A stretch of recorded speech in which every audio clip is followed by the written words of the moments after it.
And we're live from London town. James Tusk, Troy Francis. Both in our uniforms, our white uniforms, our butlers. Like we're like the snooker butlers. Yeah, we got the white snooker referees. We got the white shirt memo, which we passed around together this morning. So we're in a dodgy sort of, what would you describe this place? Like dodgy sort of London boozer in West London. Well, quite a nice part of London, really. Kensington, West Kensington, though. Yeah. I've just got my Russian visa sent off, so a 3-month single entry visa for Russia. If anyone's watching this and wants to join me, it's actually very easy to sort out as a UK citizen. It's not expensive, and I've got some friends over there at the moment, and they're sending me videos. It just looks awesome. There's no bed. Yeah. And it's just, we went in COVID, didn't we? And how good was that? I mean, trip? it was awesome. It was one of my favourite trips. It was one of the best trips I've ever done, I think Moscow, ever, yeah. Awesome place. And just going to around a place like that shisha bar shop. I would even, Sochi. yeah. Do you remember that? The world's best shisha house, like basement on the, it was just awesome. I would even say, actually, Ekaterinburg was a bit of a dark horse. In a way, I mean, we weren't there for that long. We weren't there for that long. But underrated, yeah. There's some very cute ladies from there. So we got and very novelty. Just walking around, people just they'd never seen a foreigner, let alone people from other parts of Russia. But people are almost coming up and prodding us, being like, "Are you real?" Yeah. You really get that celebrity effect, awesome. And obviously now, because of the current circumstances, it's going to be times 10. So basically, we're going to do a kind of Q&A here. We've got about 30 people in already. Tusk for Southgate. What does that mean? Well, I look like Gareth Southgate. My nose is definitely more broken, but less big than it is. So, I would encourage you to just, if you've got any questions about dating and game and, all of that crap, travel, etc., ask those questions. But before we start, the most important thing of all is to make you aware, if you're not already, that we are running a boot camp in Warsaw, Poland, very soon. It's in about 2 weeks' time. It's technically from the 1st of August until the 4th of August, okay? So that's the Thursday, Friday, Saturday, Sunday. Those are the official dates. However, we are going to be in town a little bit before and a little bit after. So if those exact dates are problematic for you for some reason, then reach out and we can maybe come to some other kind of arrangement. But basically, it's going to be 4 days in Warsaw, which is still, I believe, the greatest city in Europe, for learning this stuff and for interacting with women. Polish women are very, very feminine. And you've got a lot of Russians, Belarusians, Ukrainians living there. It's very up and coming. It's summertime. It's great. It's half the price of London. It's going to be a really good group of guys. Myself, Troy, obviously teaching a new coach called Joe, who's very Joe's a great guy. And about 2 or 3 other coaches as well. And 8 to 9 students. So really good mix. And we've got cameramen, photographers there. It's going to be fucking awesome. We know Warsaw very well. We've been going there for 5 years. We're going to be doing mostly day game, maybe a bar game session as well.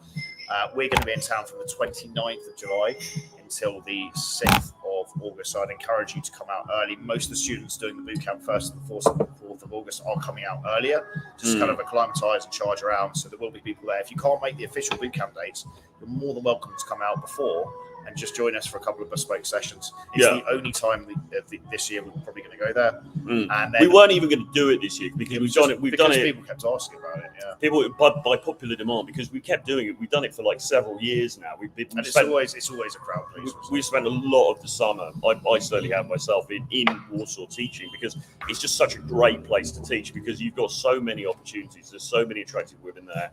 You get so many shots at the goal, to use another terrible sporting analogy. People are very friendly, they're very amenable, they're much more social. The language barrier isn't usually a big problem, really. And it's a fun city. I mean, it's a small, compact sized city, but there's some great bars, some great restaurants, some great nightlife stuff going on there. It just ticks all of the boxes, really. Plus, you're going to get a world class expert tuition together, which is potentially, I'm not sure, I mean, we're talking about other locations, but I mean, until there's one other location that's going to happen in, which is London, the 5th till the 8th of September. We're going to run a one-off London boot camp where we're both going to be there, and that's going to be very high end.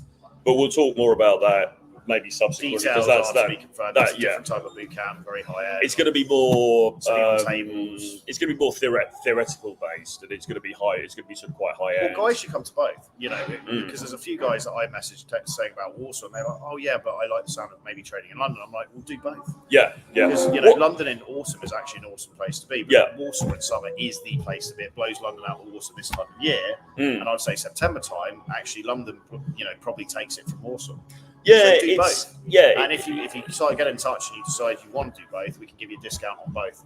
The thing is, if you're based in London and you were sort of, we already put out a video earlier this week explaining, the slight change of plan here, the fact that we're sort of postponing the London thing. We're really focusing on Warsaw for the time being. And the reasons of what James said, basically, apart from anything else, the weather. I mean, the weather actually today and I think this week is quite good here, finally. But I mean, Warsaw's had a cracking summer.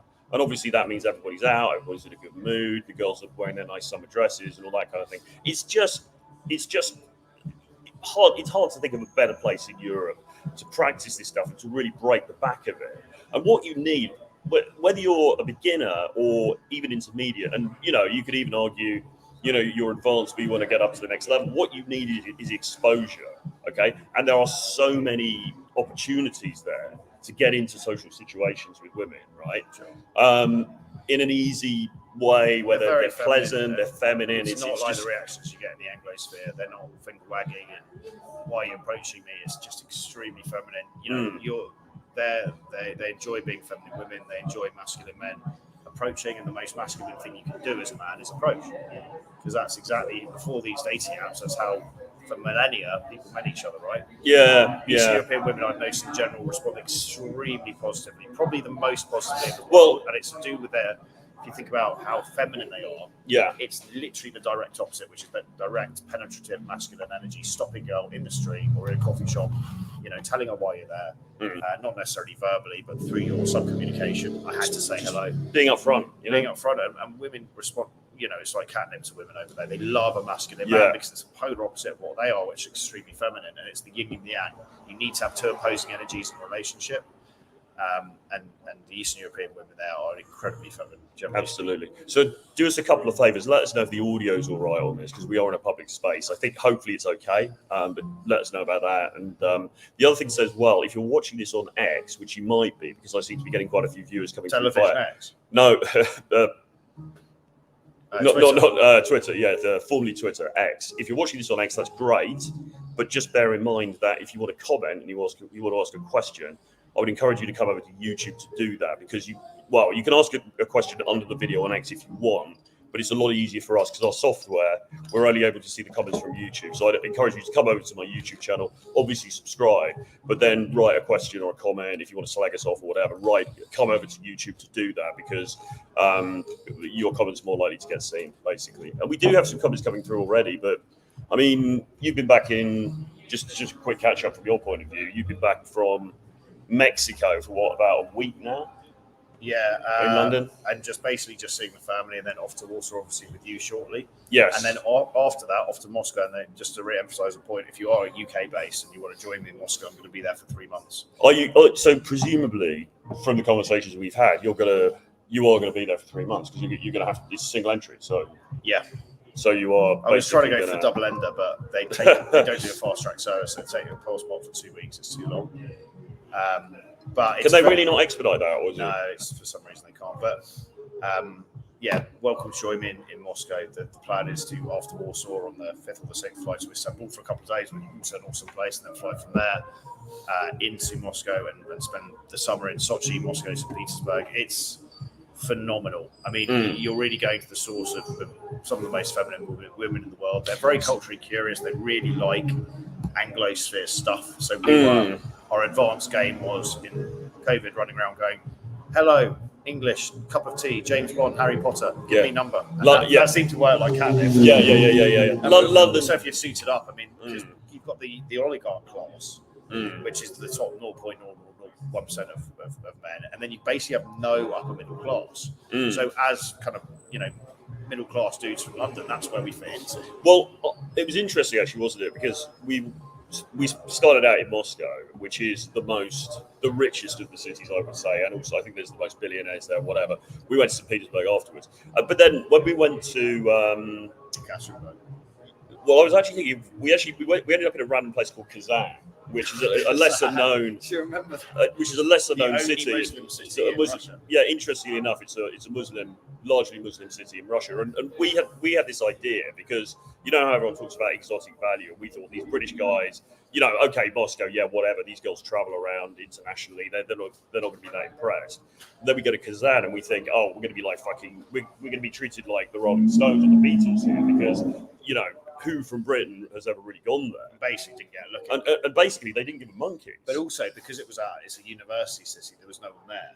So. It was timing as well. But I think the point is that strangely Moscow, although we managed to sort of, the women we were interacting with were pretty high value for the most part. They were upper middle class or even possibly potentially oligarch status. Some of the women, and we very successfully, by having nice English accents and some nicely made. I don't think we'd started the tailoring stuff at that point. We had some quite decent clothes. We managed to kind of con them into thinking that we were these English aristos, and we got a really great reception over there. But the other thing as well, what you were talking about femininity, and to be completely fair, you get this a little bit less, I would say, for someone like Poland now. But what I noticed was that when you approach somebody, even if they weren't ultimately interested, they would still be super polite. You soak up this beautiful feminine energy in the rejection. Yeah. They're flirty, they're giggly. There's none of this finger wagging, I don't need no man, get out of my face, Anglo-sphere bullshit.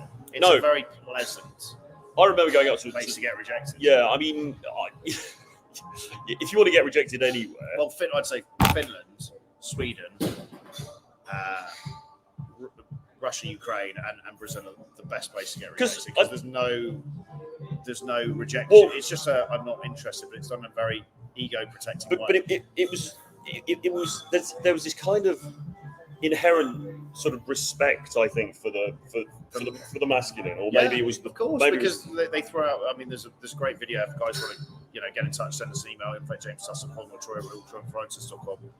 There's the great video where a woman talked about how feminism was thrown out by women in the 1930s. Oh, you were talking about that, yeah. And it's a really interesting video. But basically, the premise is women want to be women, men want to be men. I massively respect that.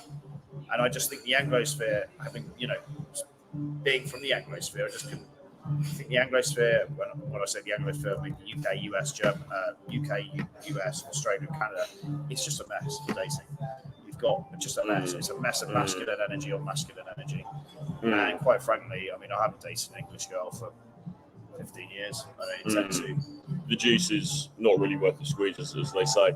But it's just cool because, like, I remember, you go up to talk to a woman who, on paper you'd think, my God, she could be a catwalk model or something, and you'd stop her, and even if she was oh my God, that's so nice, I'm so happy that you came and spoke to me. Even if in the end it was a rejection, it was just the manner in which they do it is so different. One harsh rejection. I don't think I've ever had a harsh rejection in Russia. No. The most you get is a pleasant kind of, thank you for approaching, but I'm not interested. But it seems like the appreciation for you doing it is genuine. It's not even like the pity. Like they recognise. I mean, look, emotional strength, emotional resilience is probably one of the most attractive traits in a man for women. And you're showcasing emotional strength by rolling up because, interestingly, speaking to most Russian women, Russian men don't approach.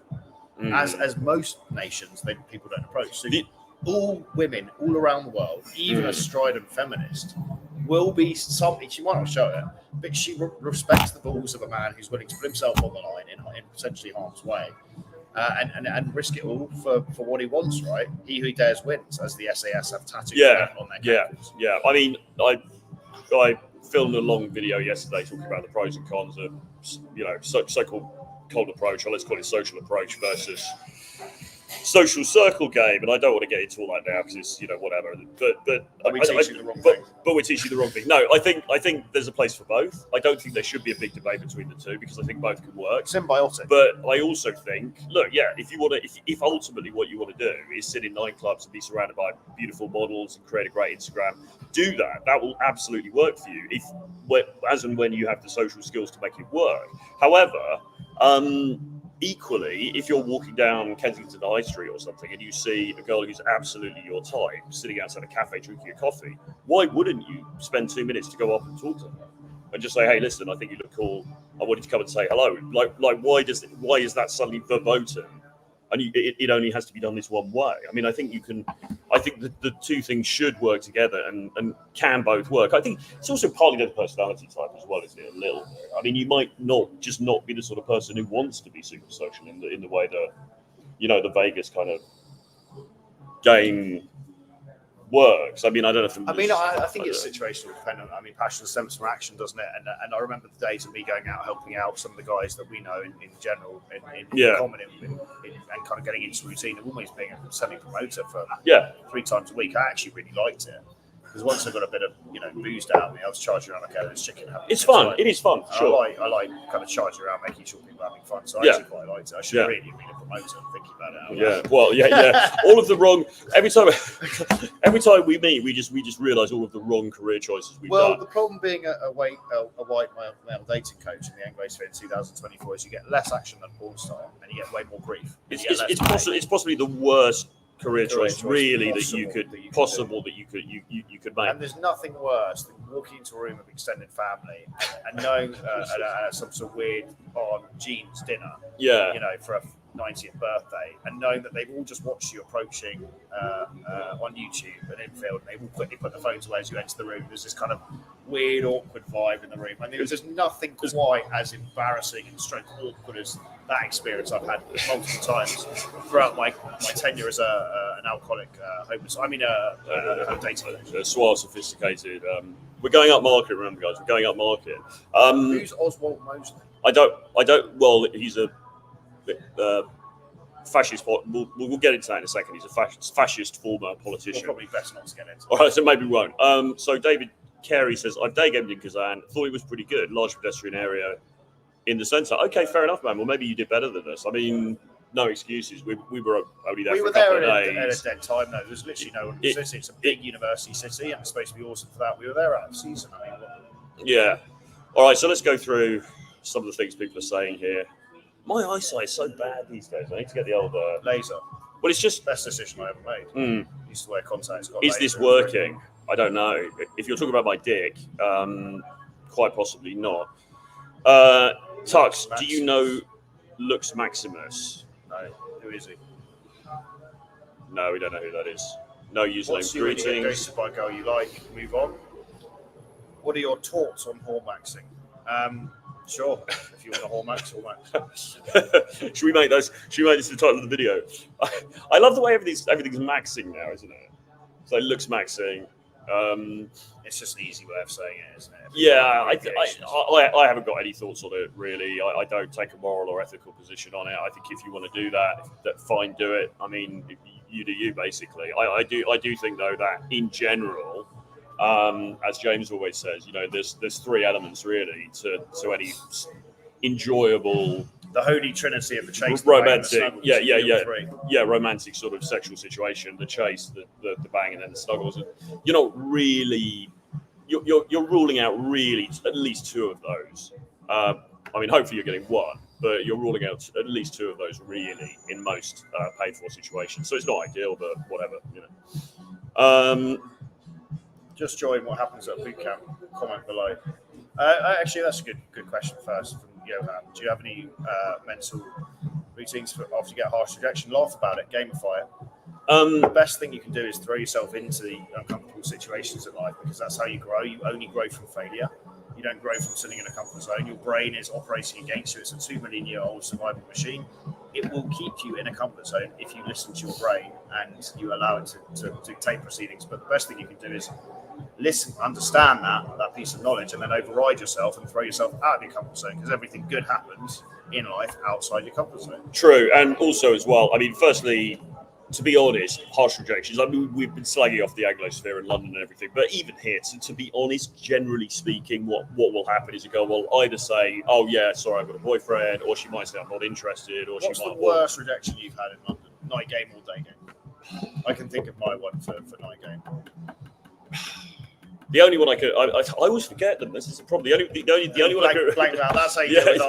Blank them out, pretend they never happened. Bury them in subconsciously. Well, I just later in your life. Well, no, but literally, because it this is the thing. I mean, it literally doesn't matter. It stings a bit in the moment when you have. I think guys who are more narcissistic and egoic, and they haven't approached much, and they feel they're very alpha in one sense. Maybe they're the CEO of a company. They've never put themselves on the line with women.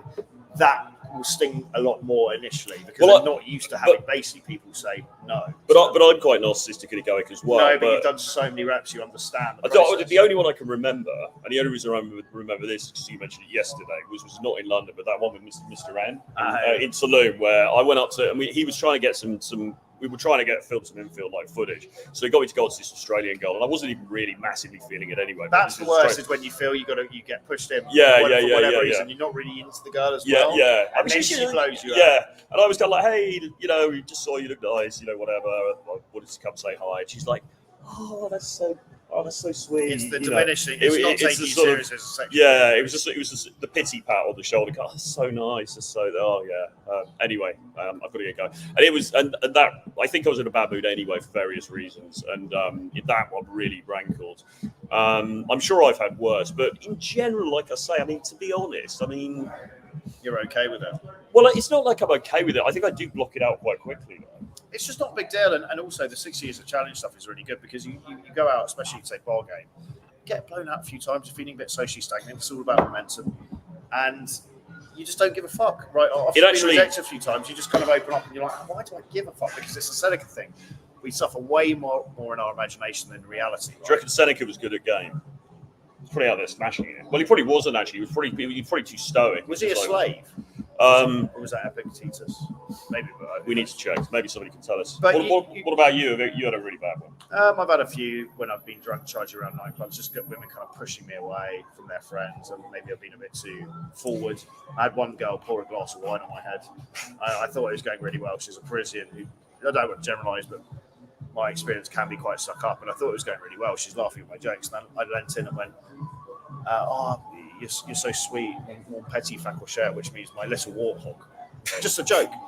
And she calmly, just like without breaking eye contact, calmly just picked up a glass of red wine. And I thought she was going to take a sip, and just be like, oh, that wasn't a funny joke. But she slowly maneuvered it and just tipped it all over my head. And I was wearing a white suit. Brilliant. So just a complete. And then later, this is the lack of self-respect I seemingly have. Later, I tried to get it on with her, and I was almost close to putting it back home. But you should never ever. Well, I should really. Yeah. I don't know what I should have done really. I don't know. Yeah, we talked about that before, didn't we? Saw that disrespect, and first comes respect, and then comes love. Unfortunately for women, and I think this is where a lot of men get this Disney romance stuff the wrong way around. If a woman doesn't respect you, she can't love you. Indeed. So this is a good question from TF Dewey. So just tell us, just join rather, what happens at a boot camp. So basically, it depends on the nature of the event. As I say, we will be doing something slightly different in London later in the year, but don't worry about that for the time being, because the focus at the moment is just on Warsaw, 1st to the 4th of August. And what's going to happen basically is it's going to be every morning we're going to meet up. It's going to be about 11:30, 12. We're going to sit there. We're going to have a team talk. We're going to go through various concepts of so we meet up in a nice hotel. We give you the basics of what to work on today. It changes every day. Yeah. Usually the session runs 12 till 2:30. 2 hours in field coaching, blasting you into lots of different approaches, and then giving you feedback after each one. Film crew are there. Not to go on YouTube, unless you want to, by the way. So you have the footage that we can then break down and analyse with you. We do a pretty brief, usually 15 minutes, right? What are you working on today specifically? Because guys are at different stages. 15-minute, 20-minute debrief, help you with the lead management. That's 12 till 2:30. You usually have a break for lunch, and then go off and do some win game or solo game. And then we meet for a second session, post-work rush, 5 till 7:30, 5 hours a day. Thursday, Friday, Saturday, Sunday. Sometimes we trade in the Saturday second day game session for a bar game session. We're not guaranteeing it because the focus is day game. You guys should really be on dates by then, but possibly some bar game. Depending on demand, and also as well. So the other thing that will happen is that pretty quickly we will get a sense. As it happens on this particular event, we've got a number of guys who we know well already who are coming on. We know what they need to work on. We know what we need to help them with. But 4 guys from Colombia who we documented their progress, and we're going to get continuation of that. So that'll be quite cool. But if you're coming and you're new and you haven't met us before, we're going to be able to tell pretty quickly, just from spending time with you and watching you in action, what's going well, what's not going so well, what you need to work on, what you need to change up, and we'll be able to communicate that to you. And the whole point of this is to make it as efficient as possible. And a number of very, very good coaches other than us, so you'll be getting mixed around, and you can cherry pick different things to different coaches. Some really good coaches out there. It's a bit like, it's a bit like if you're learning golf, my girlfriend and her brother are doing golf lessons at the moment, right? And you may have hit a golf ball a few times before. You're probably doing it very badly. You think you're doing all right. You think, I'm just whacking it. Yeah, that's all right. There's probably a lot of very it's obvious. It's all about technique. It's called social skills. There's a technique there's a method to flirting. It's a learned skill. It's a method to interacting with women. Social freedom is a learned skill. Yeah. It's all a learned skill. And the best way to expedite the process is get someone not emotionally attached to you to have a walk side view and look at what you're doing, listen to what you're doing, adjust you. Yeah. And then film it and then sit down and break it down with you so you can see what you're actually up to, because the camera doesn't lie. Yeah. And also we've got hidden mics as well, so we can listen into the verbals, listen to what you're saying. Why do you think there is such a resistance for? Because most people are quite, I think 2024 bought on the idea of coaching to accelerate the process of doing anything, whether it's a martial art, whether it's learning to play guitar, whether it's singing, any skill set, right? People tend to understand that a coach is the way forward because you're saving your most valuable asset, which is time, to not make the same mistakes they made. Why is there such a resistance when it comes to this stuff? Probably more than any other skill set I've ever come across. Is it to do with male ego and just thinking you have to do it yourself, or is it? It's better. What's the in your mind? What's the stumbling block for men to invest in this? I think ego comes. I think ego comes into it. Thinking they have to do it themselves. I think ego, because it is such a sensitive area, and we all get that. We think. I mean, I was talking on email the other day with a guy who got in contact with me, and he was sort of saying, "There's a sense, we should know this stuff ourselves, and so having to go to somebody else for help, it feels that is I think a big stumbling block for a lot of blokes." From the off, and maybe even having to make the admission to yourself that you actually need help is in itself. Self-honesty is one of the hardest things, right? Because we love to lie to ourselves. Richard Feynman said the easiest person to fool is yourself. Yeah. Right, and I think we permanently live in states of self-delusion, actually, with most things in life. And then perhaps, and obviously this is down to us and the way that we communicate. Obviously, we try and do live streams like this and put out as much content as we can to explain just how much helps an event like this can be. Like, we literally, when we were in Colombia, we literally had a guy sitting down with us, and it sounds like we're capping, but it's absolutely true. He said, "I feel like after we worked together, I feel like I've died and been reborn." No, Mr. E. Yeah. And he's actually now got a tattoo of a phoenix on his forearm, rising from the ashes. I mean, incredible, right? For somebody to say something, he'll be in Rio Carnivore. Yeah, I mean, for somebody to say something like that, and he was almost breaking down. Wasn't he? This is a level-headed, intelligent, New York guy, very, sort of works in tech. I think he's very, very, very analytical, etc. And he was almost having this emotional reaction because he maybe before he came, he didn't realize the impact that the trading would have. But the reality is, and maybe this is something that we need to communicate more, is just what value you're going to get from this. This isn't. Well, it's not just the old school. Let's teach you to wear a leather jacket and some fancy lines. Now we bring you in, and we basically, a bit like we've got a bit 1943 Germany. We get you to show you show us your bloods, because a lot of 90% of the clients have testosterone or thyroid issues, which is going to fuck you from the get-go. So we get you to analyze the bloods. We get you working with Bonaparte, the elite sex coach, to work on that sexual shame issue, which we all carry to some degree. It doesn't have to be you've been fiddled by Mr. Jenkins behind the bike chain at age 6. Could be your mum was away from home, your dad was away from home, you got harsh rejection when you were 14, whatever. Or religious, or just upbringing. Something like that, right? And so working on that process of eliminating sexual shame and becoming a sexually confident being, because life is a mirror, not a window. So what you wish to get externally, you need to generate internally. If you don't see yourself as a sexual magnet, a sexual being, a sexually confident man, women won't either. Yeah. They will simply reflect back to you how you see yourself. So those two things, the hormones, the bloods, the male optimization on that side of it, the sexual shame piece, and then we take you out and throw you in and get you doing the social skills. Yeah, exactly. And, very quickly we can see, because even if, we'll get guys who will come to us and they'll say, "Oh, I've done 300 approaches already, and this stuff just doesn't work." And then and their technique is abysmal. Yeah, their it's technique like them is terrible. going up and going, "Oh, I'm a DJ for Hakkasan. Yeah. So over, right? Body language like Quasimodo, speaking a million miles an hour. So the advantage, no charisma, no flirting, no charm, no banter. So the advantage of working with us specifically is, firstly, we've been doing this for about 100 years, or I certainly have anyway. So I've done myself, thousands and thousands of approaches, many of which obviously have ended in rejection, many of which have been successful. We've both had quite sort of colourful dating lives, let's say. So we understand that side of it. But we've also taught now between us thousands of other guys all over the world. So we understand what works, and we can diagnose very quickly where you're at and what you need to do to get better. And that really is what you're paying for, because otherwise you could spend years, and people do spend years trying to figure out this stuff. They become these weird junkies that hang around the community and almost a badge of honor. Well, I've been following this bloke for 10 years. It's like, well, how many approaches you done in the last 6 months? Well, I've got a WhatsApp group. We got, and there's some cool guys in there and stuff like that. But sometimes some of the things people come out with, you're like, what? Like, this information has been out for 20 years and you still don't get it. Are those neg hits I see?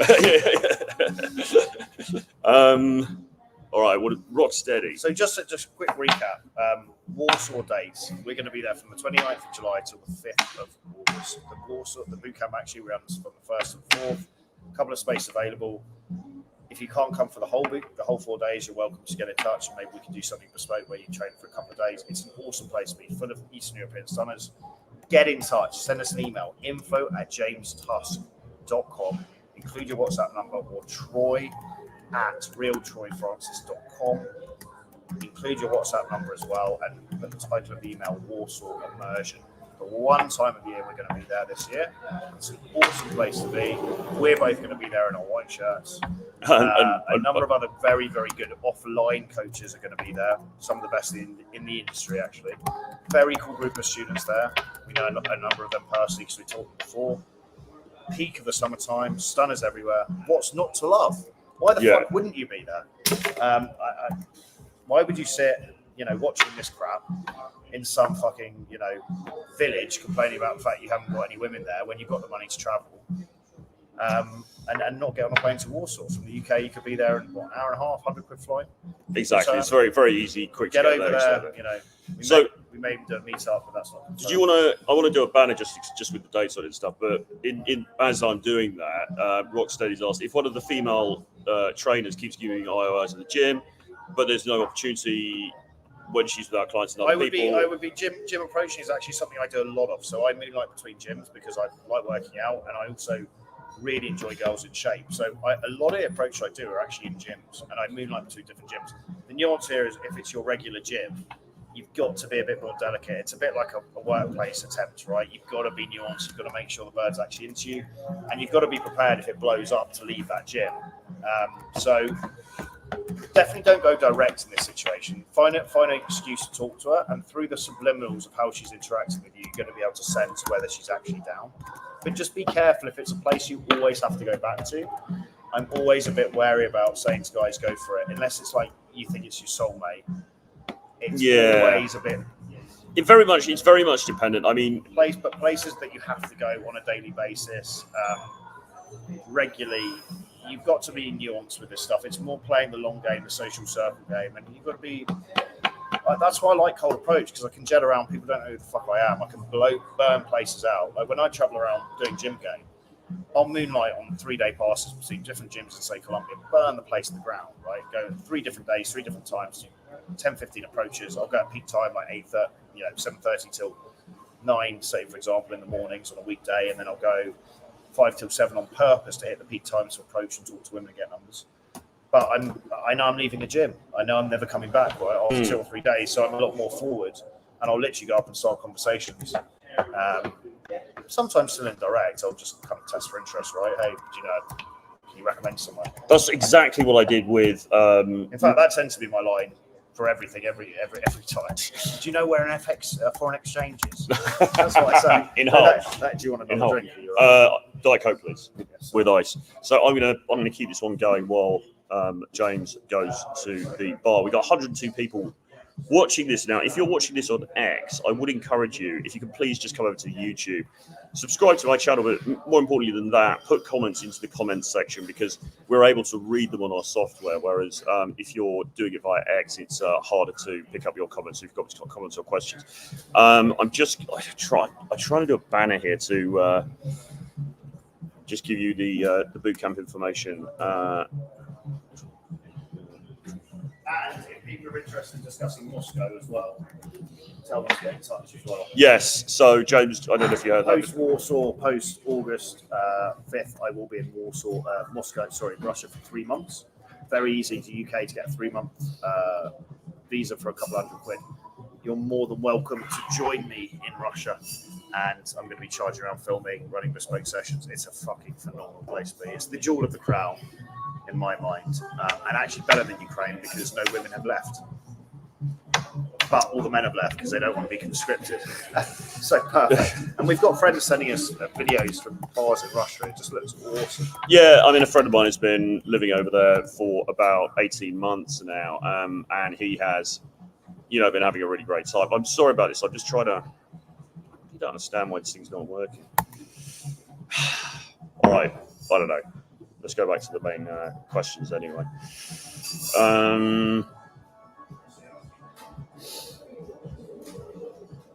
So much stuff going on. I don't know if anyone saw Destiny on Piers Morgan the other day. Jesus Christ. Yeah, thank you. Yeah, it's okay. All right. Here's a question. Have both of you been to Scandinavia? Would like to hear about your experiences with the Swedes. Yeah, I mean, I've been a few times. I've been to Stockholm principally a few times. To be honest, and this is no disrespect, and this is just my own personal preference, really. I'm not hugely sold on the Scandinavian countries. We've been to Helsinki as well. I think James has been to Oslo. He can talk about that when he comes back. I've been to Copenhagen. They're not very high on my agenda for some reason. I think it's just I don't know if it's to do with the game situation. I don't know if it's to do with the game situation there. If I've even given it a good enough go, to be honest, to really, I've been there and taught clients. I haven't necessarily spent a lot of time myself doing game there. So it could be to do with that. And it's just sort of like something to do with the nature of those places. I'm not, how you're just drawn to certain places. So I'm very drawn to, for example, Latin America. I really like Eastern Europe. Obviously, we talked about Russia, etc. The Scandinavian countries slightly less so for some reason, but that's just a personal thing. So I can't really, sort of give a full kind of aspect on that. I don't know if anyone else has got any thoughts on that they'd like to share. Somebody said it's okay. Scandinavia, okay. Jeff Sides says, how to get lay if one still lives with his parents? Well, it's a tricky one, isn't it? I mean, are you able to, what's your relationship with your parents like? Are you, it sounds like from the way that you put it, you're not going to be able to bring girls back for whatever reason. Or maybe you're just, or maybe they're pretty liberal and they don't care, but you're just worried about the embarrassment factor. If it's the latter, then I think you can just say to the girl, hey, listen, I'm temporarily, I'm living at my parents' place. I hope you don't mind. We're just going to have to be a bit quiet when we go in and go for it. If it's that they would kick off about it and not be happy, then you can suggest going back to her place, or you could you could hire an Airbnb. You could hire a hotel for the night, although you've got to be a bit careful with that because you can look a little bit escorty. But there are ways around it. What I would probably do is angle to go to her place in that situation. I assume you've got a specific girl in mind, or maybe you haven't. But the first thing is to find a specific girl who wants to sleep with you, and then try to figure out the logistics from there. Any thoughts about Oswald Mosley? No. We talked about Kazan. Can't get a date in the UK. When overseas, it's so easy. This is Indian Mastiff. I think, as I say, we are going to be teaching a bit more in London again. And I think it depends where in the UK you are. I mean, obviously, the UK is a little bit of a one-trick pony, isn't it, as far as the cities are concerned? Anyway, I mean, it's basically London or nothing, really. I mean, yeah, you've got Birmingham. It's a little bit dull. You got Manchester, which is quite cool, but not the biggest place in the world. You got Liverpool, again, quite fun, but So then you got London, which is this behemoth, which is this place with 10 million people of international and some obviously incredibly beautiful women here, some very high value men, some extremely just models, actresses, celebrities, all this kind of shit. So it's very much a game of two halves. And but I would being more optimistic than normal, I would not say that it is by any means impossible to date in the UK or and certainly not in London. There's a lot of opportunities in London, and I think that gets overlooked sometimes. And to be fair, we probably ourselves slagged off London quite a lot, maybe to our detriment, because it still is a great place to learn and to get good at this stuff. I'm going to go to India to get married. Much easier. Well. Yeah, I might be joining you on the old Indian Express. I might be on the elephant behind you, waiting to. The old stuff. I do. It's not a euphemism. This is actually the new thing that we started. All right, just to demonstrate to everybody. So what's the name of it? Do you want to show the camera? Milk crystals. This is a high quality snuff. And what you do. This is very old school. I promise it's not white coffee. It is actually. Yeah, it's. So what is it? Basically, just tobacco, or is there anything else? Tobacco, and you take a tiny bit, and it gives you a little kick, and it's way better than smoking. So you take a tiny. Let's see, show them the amount. Miniature, tiny bit. He's trying to stay off the Harry Rags. Harry Rags. Well, I use Alan Carr's book to quit smoking. Fucking glad. I used to smoke rollies. I was there Gold Virginia was my brand of choice. Well, I used Alan Carr's book last year, and it actually really worked. The problem is I relapsed. They've got one for white coffee, so we should probably listen to that one. All right. Any reliable PN cases? Any reliable way to be good single women if you're in your early 30s, aside from dating apps? And what do you think of them in general? Exactly what we've fucking been banging the drum for 10 years. Get on a fucking plane to join us in fucking Warsaw or Russia and come and get coached how to approach women in the flesh. It's the best way to meet women. It's the most thrilling way to travel the world. It's an adventurous lifestyle. It's just an awesome. I've learned more traveling the world, charging around in the last 7 years than I did in 30 being in London. It's an awesome way to live. It's literally like an old school adventurous pirate routine. But even if you have these amazing experiences where you just kind of gamify life and you just go on these weird and wacky journeys and you meet random people, end up in the middle of nowhere. It's awesome. Social skills, we're built to be. We're pack animals. For millennia, we lived in tribes. Now, we've got a splendid separation by the powers that be, and we think we're the most connected we've ever been via Facebook and social media. But the rates of depression based on loneliness are the highest they've ever been in history. Yeah, exactly. So there's a fake connection. Having 300 Facebook friends is not the same as going out and talking to 20 strangers. Does that mean having 111 people watching this? It doesn't mean they're really our friends. It means are you our friends? They are our friends if they pay us money and come and join us on Google. Do you want to say a bit more about Warsaw? I just need to go to look. Yes. Warsaw is an awesome place to be. I actually recommend Krakow as well. Cracking one off in Krakow as the second city. Some people prefer it. I think it's overrun with Italian and Spanish Erasmus students. From the nights out I've been on, I think Warsaw is more cosmopolitan. I think with any capital city comes more beauty, comes more wealth, comes more opportunity. I can't extol the benefits enough of Warsaw. It's a brilliant place as well if you've not travelled. It's a very safe pair of hands within Europe to start at as well, because it's super safe, very low crime rate, very high level of English, low cost of living, very good weather, lots and lots of feminine women. Myself and Troy and the other coach have been going there for many, many years, so we know it very well. So we can give you all the keys to the kingdom, all the best cocktail bars, date spots, place to stay. It's going to be an awesome experience. So highly recommend you come out. And once again, send us an email, info@jamestusk.com or troy@royaltroyfrance.com. Very aware that some of you guys watching are younger dudes and maybe you don't have the finances to afford a full boot camp. Look, we we try not to let price be prohibitive of the value we're trying to give. We know how hard this journey is. Troy's probably talked about his story on his channel a bit, but I also came from a background of introversion, being the good-looking guy, not putting a muscle, basically, because looks will get you at the door, but women will always judge you harsher if you're a good-looking guy with no game. I was very introverted, pretty shy, and I'm testament to a guy that has put himself out there and learned to do this. And I did this through coaching. I tried to go out and do it by myself, and I just couldn't do it. So at that stage, I couldn't give someone money quick enough. And I was taught by the great Tom Serrero and John Matrix, who is also based in Warsaw. He'll be at the boot camp. He's still going strong.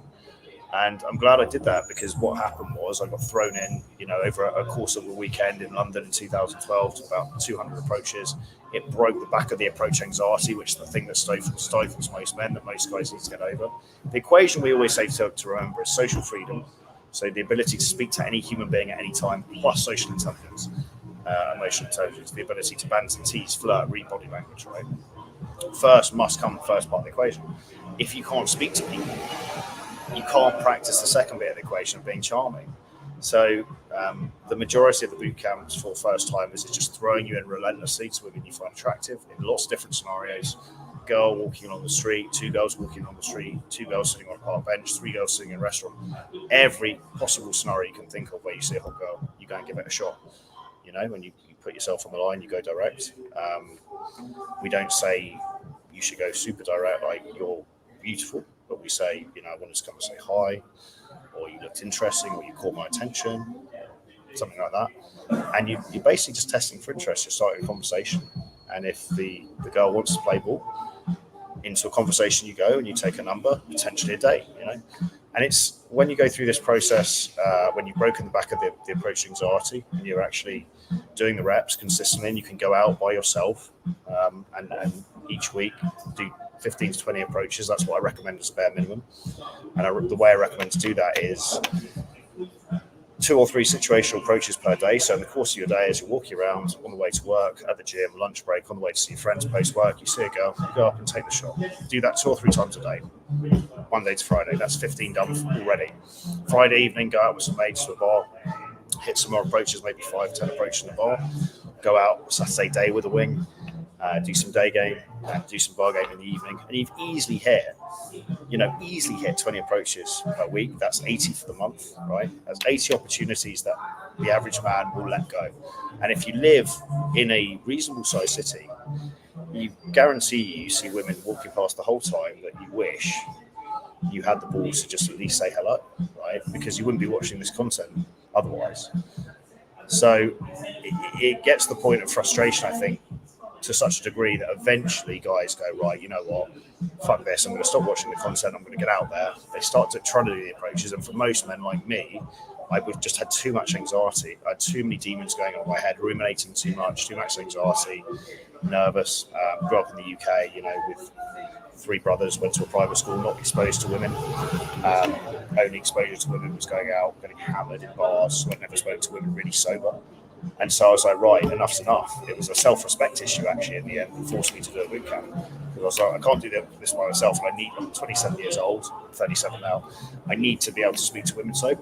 So that's what drove me to do a boot camp, and I'm glad I did, because being able to go and express your intent as a man and go after what you want is one of the most freeing feelings you're ever going to have in life.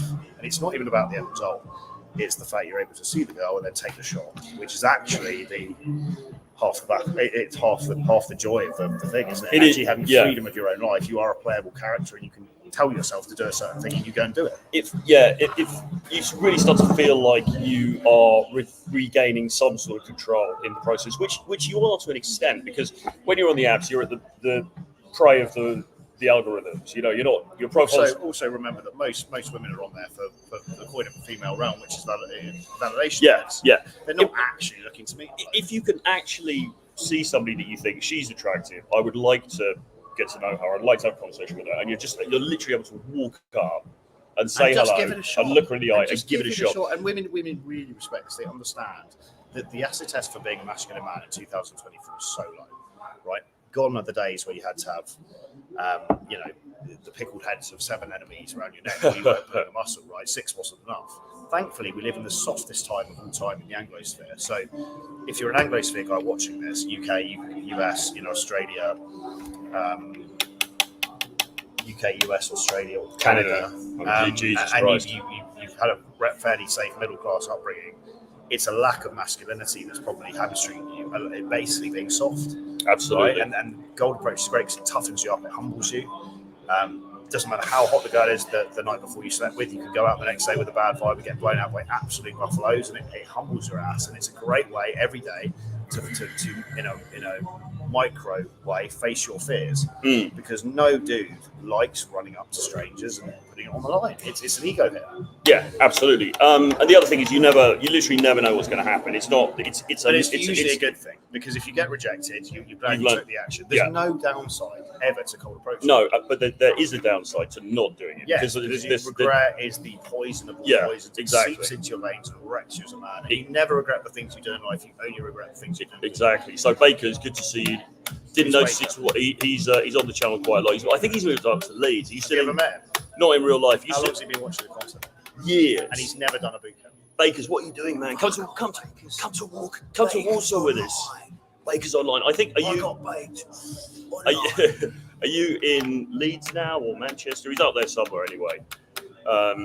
But anyway, good to see you, man. In your opinion, what's the most reliable? Oh, we talked about this already, didn't we? Aside from dating guys, go and talk to them. Go and talk to them. Speak to women. Yeah. There's no secrets, that's right. You want to get good at anything, you've got to do it with frequency. You want to get good at speaking to hot girls, guess what you've got to go and do?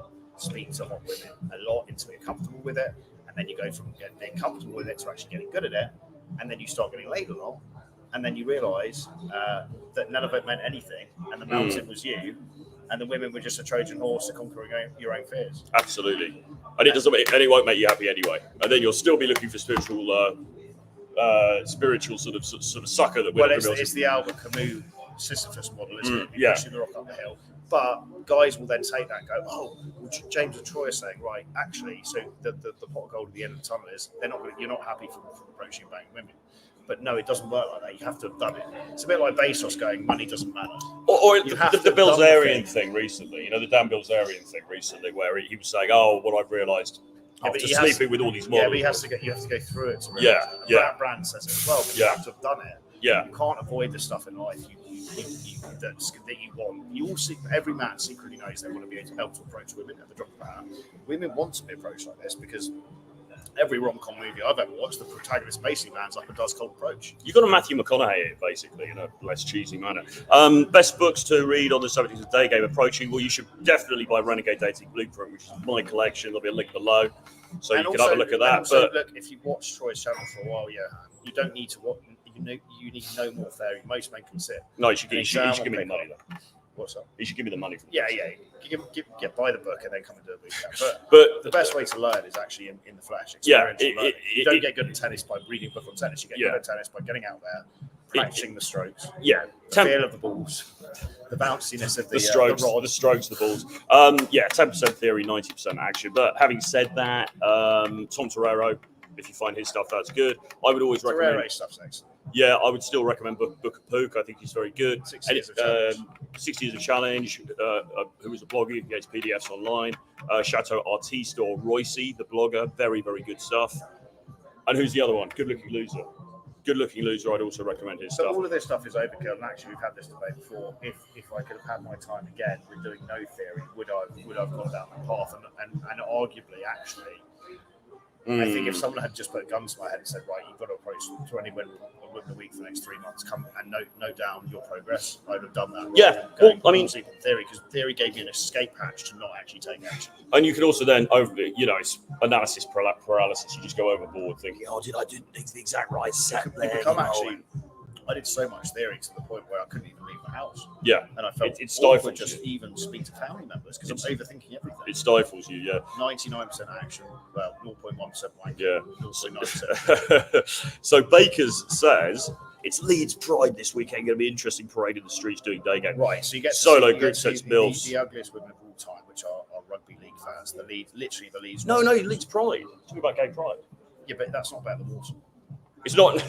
No, it comes to Warsaw. No, Moscow. I mean, it's not. No, it's not better. It's not better. But the only Pride in the UK I think is actually worth Brighton. Is Brighton in August. But that gives you time to fly out. Oh fuck, is that the same?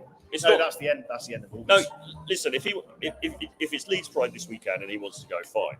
But you should still come out to Warsaw, which is a week or so afterwards. But on the point of Pride, I mean, I know there's a lot of people who watch this and they're like, oh, it's not healthy, these gays and all that kind of stuff. But the reality is, I mean, if you look at, in fact, I think, have we had Pride in London yet? I think it was the other weekend. But whenever you walk around on one of those Pride occasions, there's obviously loads of gay guys, but there's also loads of hot women. With gay guys come very hot women. Because most attractive women have a gay friend or two tucked away. And then they go out with this girls' night mentality, and we don't need no men. But then the clock strikes 12, and they get horny, and you're the only man. It's like theatrical and Bonaparte. That's why it was so good. There's so many horny fucking. I probably told you the story. I pulled a girl outside Heaven in Villiers Street one time, and she'd left the club because she'd gone with a couple of gay guys, and they were obviously just getting in on doing whatever they were doing. And she was like frustrated as fuck because it was just full of gay guys, and she was like, "I'm not getting any attention or action." Right. I walked up to her in the street. It was like a day game approach, and literally within about half an hour, she'd come back to my place.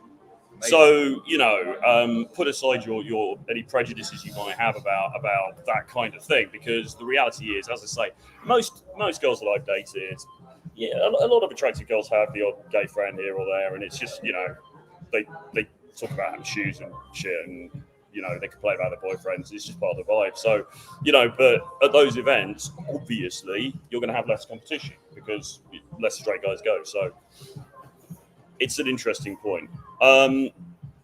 In Poland, is it better to do Warsaw in August? Better to do Warsaw 29th of July till the 5th of August.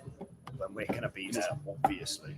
Yes, because we can tell you what you're doing wrong and what you're doing right. And even if you rock up and you're just an absolute gypsy cheapskate, you've got no money and you've got no intent of paying us for giving you feedback on what you're doing, you can rock up, buy us a coffee, and I'll give you all the keys to the kingdom, the best bars, but the best date spots, best hotels, best everything, best restaurants, because I've been going there for fucking 7 years. Yeah. But, at the same time, obviously we are operating.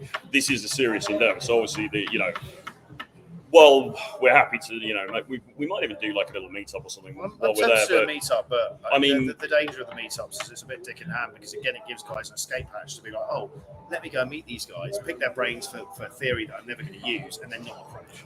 Exactly, and we have to prioritise the people who've actually paid us money, because we're there for them. And also by paying money, again, this is just explaining basic business concepts, but by paying money, I never like getting courses for free. I've been offered loads of courses for free. I pay money because it invests me. It gives me skin in the game, as Ted would say. It gives me money and my time and my attention invested in something, so I'm more likely to do it. We don't value the shit we get for free. You don't value the fact you've got eyesight. You don't value the fact you've got legs. Snuff, guys. Snuff. Don't worry. You value the stuff you pay for and you earn. You don't value freebies. So that's why I'm reticent about giving freebies. I mean, even stuff like this, the problem with it is it's a bit circle jerkish. And guys will watch this and go, "Oh, I've soaked up some theory," and then just not leave it. Well, you feel like you've done something. Not over us. I mean, it's a free country. I mean, look, we're all guilty of this. I love reading around theory about human psychology. I know you do as well. Yeah. I've also got to have the self-awareness, have the hawk's eye view, and kind of and what I often do throughout the day is obviously you live life through a first-person point of view, but then I'll take a third-person view of myself and go, right, all these actions and habits I've listed down as stuff I'm doing with the approaching, with the taking the walk every day, blah, blah, have I done it? And actually be self-accountable. Yeah. And I think building that self-awareness is super key, because you can easily get to the spiral of like thinking, game doesn't work, why am I getting laid? You look at what you've done over the last month, you realise you've spoken to not a single woman other than your mum. And then you're like, well, of course I'm not getting laid. Well, some bloke, I don't want to call him out, but I call him out. But I can't and calling him out. Instagram, all of the above. No, some guy messaged me on Instagram. He said, "Listen, I'm just getting really pissed off. I'm getting really He's living in Australia in Sydney. He's like, I'm just getting no action. Girls don't look at me. They just want to chat. They just, he wasn't in a particularly high level job. He was studying. He was doing blah, blah, blah, whatever. He was telling me the sob story. And I went back to him. I said, okay, so, what are you doing on the apps? And how many women have you approached in the last 3 months? And he said, well, I was on the apps a couple of years ago. got one girlfriend from it. Then we finished, and I haven't been on since because you know. And of course, going to drop into your lap. And of course, what do you think the answer was? How many women have you approached in the last few months? 0. Okay. And also, he showed me some photos of himself, and he was a decent-looking guy, but not in particularly great shape and not particularly great style. So it's a bit like, all right, so you're an average-looking dude. You're doing a kind of average sort of job in a city where, you know, there's a lot of competition, and you're not doing anything. You're literally not doing anything to try to solve the problem that you're saying that you're so frustrated about. I think what do you expect? I think this is where building the self-awareness thing is super key. Yeah. Actually, just really taking your hooks off what you're actually doing and what habits. And that's why it's good to track your habits, the atomic habit. We're a big fan of. Yeah. But my flabber was Garcia, as you said the other day, because it's sort of like, I mean, for a start, we've been doing this concept for so long now. To people like it seems like people don't watch any of it, which they probably don't. There's 120 people. They're all bots. But secondly, I mean, how can you think? I mean, how can you seriously, as an adult sentient human being, think, well, I'm going to do nothing at all to get myself nearer to this goal that I have, and then sit there and complain? Like, it's mind-boggling. So, you know, and then I offered to help the guy, and, you know, we're talking and stuff. But it's just like, look, you've got to. Nothing changes until. Nothing changes if nothing changes. Yeah. You can't think your way out into high level stuff. It's action based. Kylie was great at Hyde Park. Many gay guys there, for some reason. Well, they like her, don't Indian Mastiff. Nutsack. Indeed. In your opinion, what's the most reliable way to meet? We've done this one, haven't we? Well, cold approach. Yeah. Dating coaches just give ego. Dating apps. And they're not interested really. There are no good single women my age, mid-40s. Well, you know. The parameters lower as well. You shouldn't be dating mid-40s women. Date younger women, and if you need to travel in order to. How seriously have you both started taking your skincare routine since you're older? As a 35-year-old guy, I only now realise how important it is. Where's that? So I started using something called tretinoin, which is like a it's like a vitamin A thing that you have to get prescribed. I told you about this. You get it prescribed in the UK. It's really expensive, or you can just go to Dubai or Turkey and buy it for about £5. That seems to be. I don't know enough about the science. It sheds the skin like a snake, so it renews it. I went to this because where I got Botox, I actually went to this quite upscale clinic in Kings Road, and I spoke to this woman, and she's quite, you know, she knows what she's on about. Basically, she's got her own skincare range and stuff. And she said to me, honestly, she said, this is the best stuff. You just want to keep, don't worry about fancy moisturizers and shit. Just get this and keep using it. Can you send it to me? Yeah, I'll send you. I have one thing I have started using in recent times, which I never used to use, was two things: A cleanser, actually something to wash my face, and B SPF mixed in with a moisturizer. Well, I use SPF every day as well now on my nutsack, obviously, because you've got to be careful down there. Well, it's the human thing, so it bulge, isn't it? Or is that liver king? Yeah. How much longer do you want to keep going for? I was done 20 minutes ago. What, you've actually climaxed? Yeah. Okay. All right. Yeah. No. Fine. Okay. I mean, we'll be doing a few more shout outs for the. Okay, here we go. Last question from Mark down the bottom. Mark James, how would you compare Argentina, Colombia, and Brazil for quality of women and reception? This is a really good question. So, Argentina used to be the dark horse. Now, because the new president has dollarized the economy, I went there pre-election about 4 months ago. Amazing. You could buy an amazing ribeye steak, you know, meal, all the trimmings in an amazingly high-end place in Palermo, one of the best areas, for about 20 quid. Now, same restaurant went back there post-election after dollarization, where he's brought up all the prices. The crazy hair guy. $80 to $100, 5 times the price. Paid $22 for whiskey in a bar, which was pre-election $4. So Argentina, it's gone downhill because of the pricing. My favourite two would be Colombia and Brazil. Colombia is epic because women are extremely sexual, extremely feminine, and it's a great place to take we've had many boot camps in Bogota. Yes. Always guys getting laid like rock stars. Very sexualized place. Yes. Brazil, for me, is in some ways the jewel in the crown, especially for events. So Rio New Year's Eve, awesome. 3 million people dressing up in white, going down to the beach, fireworks. Very, very cool. Tourists from all over Brazil coming to Rio. And obviously Rio Carnivore, the world's biggest street party. Awesome. I learned Portuguese just because of Brazil. Yeah, indeed. Only Macau, Portugal. and Brazil speak it. And I haven't been to Macau. I have been to Portugal, but Portuguese is hard to understand. But I learned Brazilian Portuguese just because I fell in love with Brazil. It's an awesome place. I'd highly recommend joining us. We're going to be in Colombia, almost certainly October time. We're going to be in Mexico City and Guadalajara, which are also very underrated for women. Very, very cool places. And we're going to be in Brazil for New Year's Eve, Rio New Year's Eve, and for Carnivore. If you're interested in any of those, send Troy an email, troy@realtroyforest.com, and just include your WhatsApp number and the title of what you're looking for, and or send me an email. But they're in order of how I rate them: Brazil top, Colombia second, Argentina third, hottest women in Latin America, Venezuelan and Brazilian. But you don't. When I went to Venezuela, it was awful. They've all left. They've all gone to Colombia. So that's another reason Bogotá is good, because you get a lot of fucking smoke show Venezuelans in Colombia. Yes, indeed. Walking Note says, I'm realising hard that I can't do this without a coach, which is, well, our job, our work is done. Get in touch. We're not some corporate bigwigs in the sense that, look, if you're a brokey and you're just honest about it, you say, look, I've only got a couple of $100 to spend. We can still take you out for a couple of hours with a cameraman and throw you in and give you some feedback. You're still going to get a massive ROI from that.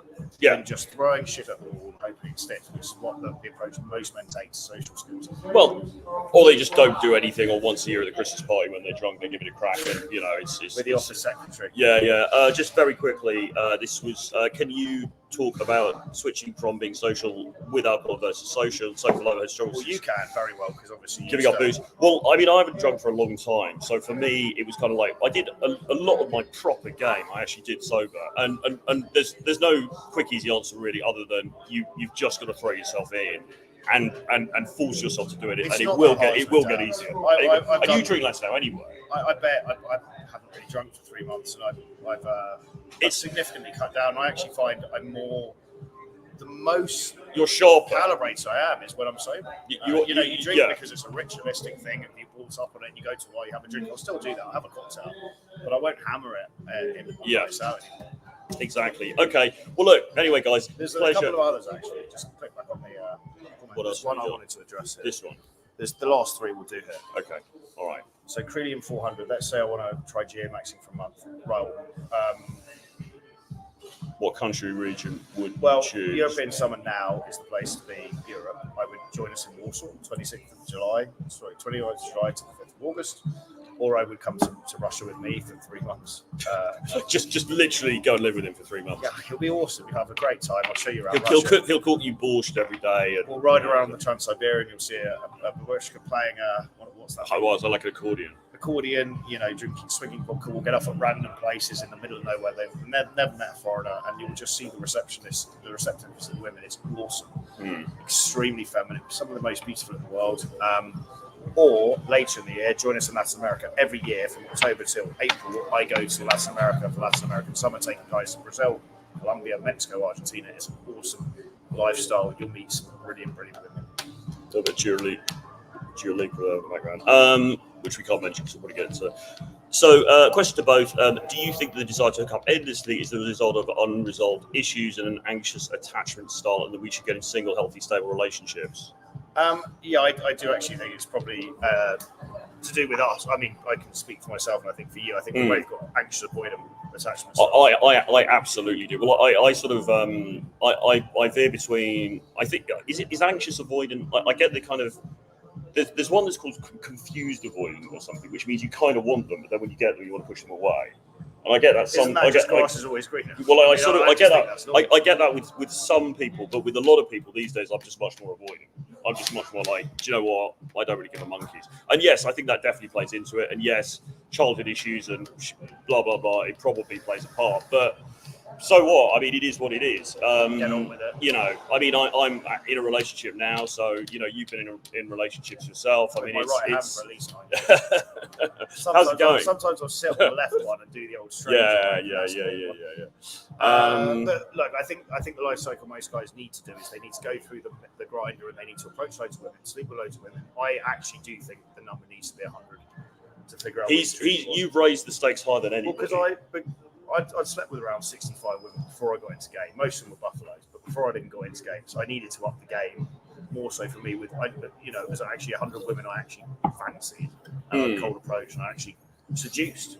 Yeah. Rather than just, you know, being a good-looking guy and basically doing what a lot of good-looking guys do, which is take low-hanging fruit, and they're actually not playing game at all because the women are less good-looking than them. Because I think you really don't know what you're doing until you're quite a long way in. There's nothing quite like picking up a girl from day game that's incredibly hot, and it doesn't happen the whole time, but you know, I've done it before. And the sort of girl where you walk into a bar and women look at the girl like she's a fucking, they hate her because she's that good looking, and men all turn around and stare at the girl. The wives are hitting the men, and there's been a few girls from day game that I've picked up who that kind of level of hotness, and there's nothing quite like entering that bird sexually for the first time, because I don't care how good the bird's personality is, raw hotness, you know, it's fertility cues that you can't now think evolution. Yeah, your body knows on an existential level that this is the prime of the prime, and it's some flow state magic where you feel like you're on the best drug in the world. So, but absolutely, I agree. And just to add one other point to this, you're setting up this binary thing of, you know, this decadent lifestyle, just hooking up,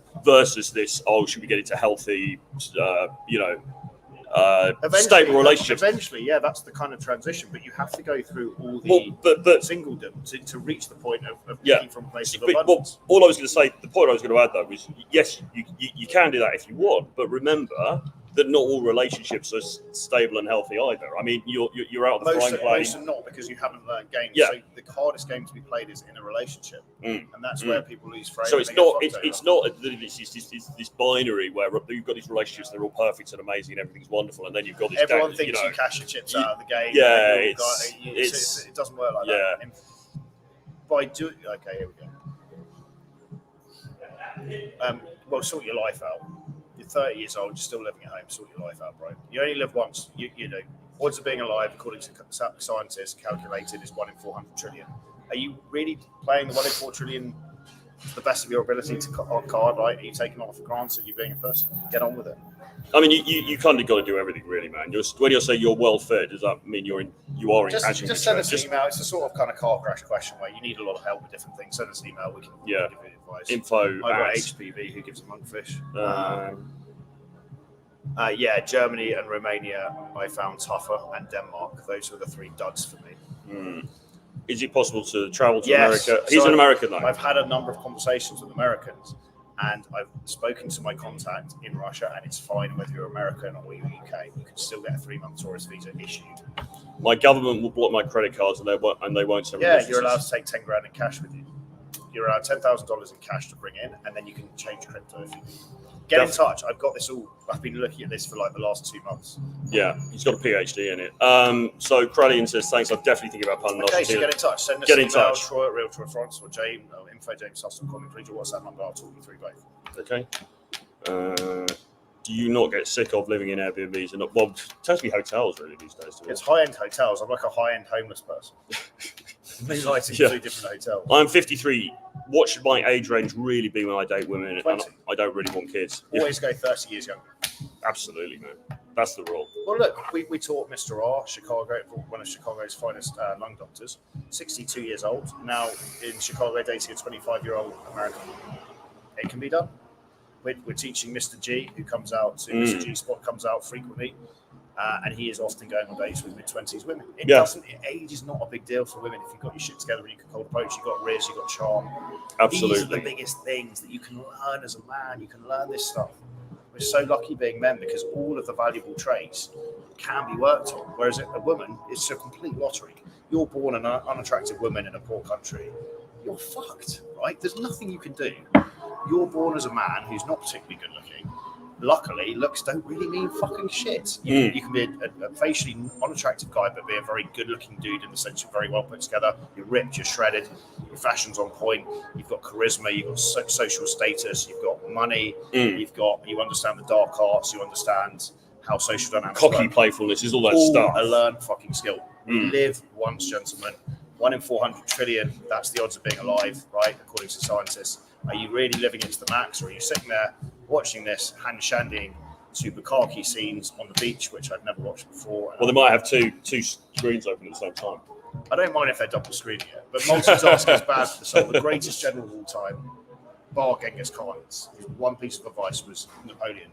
never, ever, ever multitask. Only do one thing at once. Fuck. That's an interesting piece of advice. Yeah, it is. Right? Yeah. Jesus. From the horse's mouth. One of the most successful gentlemen. Jesus Christ. Okay, Warsaw Boot Camp coming up 1st to the 4th of August 2024. Email either myself, Troy at realtroyfrancis.com, or James, info@jamestusk.com. And include your WhatsApp number with the title Warsaw. If you've got any questions about any of the stuff we've talked about today, we're more than happy to answer questions. If you've got any questions about any of the Latin American destinations, also send us an email, include your WhatsApp number, we'll have a chat. Yeah, you can also DM me on my platforms on Twitter, which is @realtroyfrancis, or Instagram @realtroyfrancis. You can send me a DM as well. All right, I think that's it. Thanks very much for joining us. We'll see you again very soon. Bye-bye. Pleasure.